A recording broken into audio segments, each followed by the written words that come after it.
በነገራችን ላይ የቅመምዬ ጸጉር የምወደው ጸጉር ማለት ነው። ማርያምን በጣም ነው የምወደው ጸጉሯ፣ የራሷ ጸጉር ማለት ነው። በጣም ረጅም ነው። አንደኛ ነገር የአበሻ ጸጉር አይመስልም። ከለሩ፣ ብዛቱ፣ ብቻ ርዝመቱ በስማም በጣም ነው የምወደው። ይሄ አሁን ቢጫ ቀለም ተቀባቸው እንጂ ማርያምን በጣም በጣም ነው የምወድለት። በጣም ነው የምወደው። በተለይ ማለት ነው እንትን ፓይስቴራ ስትሰራው በስማም እንዴት አባቱ እንደሚያምር ማለት ነው። እና ዊግ ጸጉራችሁ ያበላሽባቸዋል። የእውነት ጸጉር ብዙ ጊዜ በዊግ አትሰሩ ማለት በቃ ዴፊኒትሊ አሁን ረጅም ጸጉር ያላችሁ ዊግ አያስፈልግም። አንደኛ ስትሰሩ ጸጉራችሁ ይዞ ነው የሚወጣው እንትን ይለዋል። ሁለተኛ ነገር ለራሳችሁም ጥሩ አይደለም። በተለይ ሂውማን ሄር ማለት ነው። ሂውማን ሄር አድርጋችሁ እንዴት ነው እንቅልፍ የምትተኙት? እንዴት ነው እንቅልፍ የሚመጣባችሁ? በእውነት የሰይጣን ማዕት ነው የሚሰበስበው። አይሆፕ ሶ ሂውማን ሄር አድርጋችሁ እንቅልፍ ስተኙ ማለት ነው። ማርያምን ጥሩ አይደለም እኮ ሂውማን ሄር። እስኪ ሰርቸር አድርጋችሁ እዩት ማለት ነው። እዚህ ጋር እኔ ማውራት አልፈልግም። ለማንኛውም ቅመምዬ፣ የኔ እናት፣ የኔ ቀበጥ ጸጉርሽ ነው የምወደው እኔ በግሌ ማለት ነው። መብቴ ነው አይደል? መብቴ ነው። እና ለማንኛውም የጸጉር ቤት ነው የተሰራችበት፣ ጸጉር ቤት ነው እያስተዋወቀችላት ነው ጸጉር ሰሪዋ ማለት ነው። ሰላም ሰላም፣ ጤና ይስጥልኝ ውድ የሰኒ ቤተሰቦች፣ እንዴት አደራችሁ? እንደምን አረፈዳችሁ? እግዚአብሔር ይመስገን። ሰላማችሁ በያላችሁበት ብዝት ይበልልኝ። እንግዲህ ቅመምዬን እንዴት አያችኋት? ጸጉሯ ባለፈው ነው የተሰራችው። የሆነ ቦታ ነው ባስ ስል ነው ያገኘሁትና እንግዲህ ፕሮሞት እያደረገችላት ነው። እኔ ግን እምወድልሽ የኔ እናት የኔ ቅመም ማለት ነው ጸጉርሽ ነው። ማርያምን ጸጉርሽ በጣም ነው ሞር ደግሞ እቺን ብጫዋ ቀለም ብትቀይርልኝ ጥቁር ብታደርጋት አቤት አቤት በጣም ነበረ ደስ የሚለኝ። ግን ደግሞ ያው አንድ ቀን ትቀይሯለች ብዬ አስባለሁኝ። ግን የእሷ ጸጉር በስማም እንዴት አባቱ እንደሚያምር በብዛቱ ርዝመቱ፣ በዛ ላይ ያበሻ ጸጉር አይመስልም።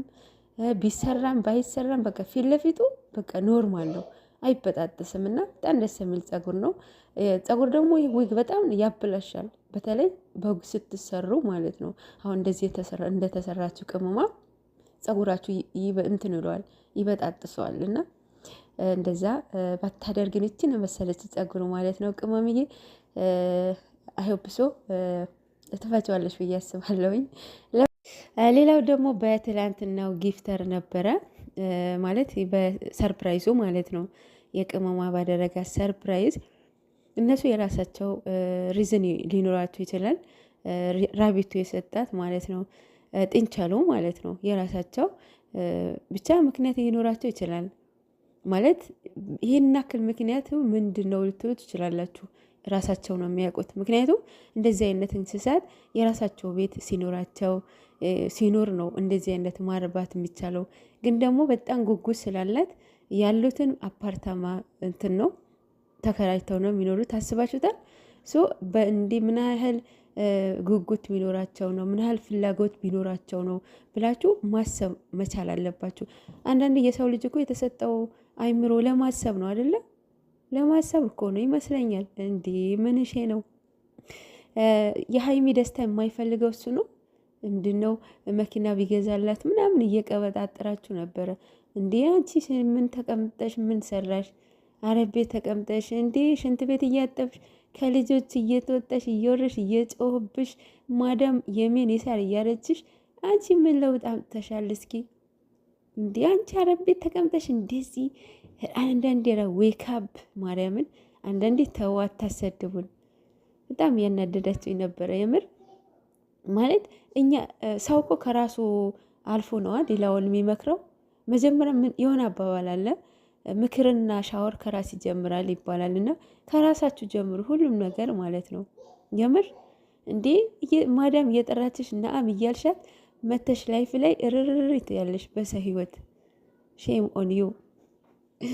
የምር የትን የስጦታ ትንሽ ትልቅ የለውም። የሆነ ሰንበዲ ምን ይስጣችሁ፣ ስሙን ሳንቲም ይስጣችሁ። እቺን በክብር አስቀምጫት። ምክንያቱም ስጦታ ክብር ናት። የሆነት ትንሽ ትልቅ አይናቅም። እነሱ ደግሞ እርስ በራሳቸው ይተዋወቃሉ። ረጉድ ፈላ እንዲህ አንዳንዴ ምን ነው። ስለ ትምህርትም እያወራችሁ ነበረ። ትምህርት እሱ አይደለም የሚያስተዋት ቪዲዮን አታዩም? አይሆብሶ እንደዚህ የሚያወሩት ማለት ነው። ቤተሰቦች ቅርብ የመጡ ናቸው ብዬ አስባለሁኝ። መጀመሪያ ቪዲዮዋቸውን የማያዩ ማለት ያለፉትን ቪዲዮ የማያዩ አሁንም ቢገቡ ቢያዩ አይገባቸውም ይመስለኛል ማለት ነው። ትምህርቱ ያስተዋት ብሩኬ አይደለም። በቪዲዮ ተናግራለች አይደለ እንዴ? እንደውም ሄዳችሁ ካያችሁት ብሩኬ እንትን የሄደበትን ዱባይ የሄደበትን ጊዜ ማለት ነው እዛ ላይ ተናግራለች።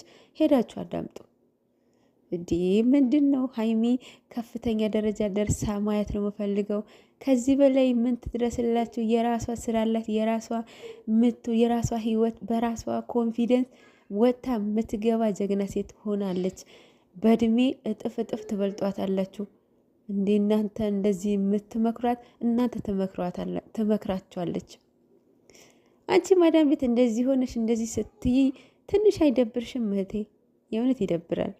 እንዲህ ሀይሚ ትልቅ ደረጃ መድረሳት እንድትደርስ አይፈልግም። ደስታዋን አይፈልግም። ኧረ ጉድ ፈላ።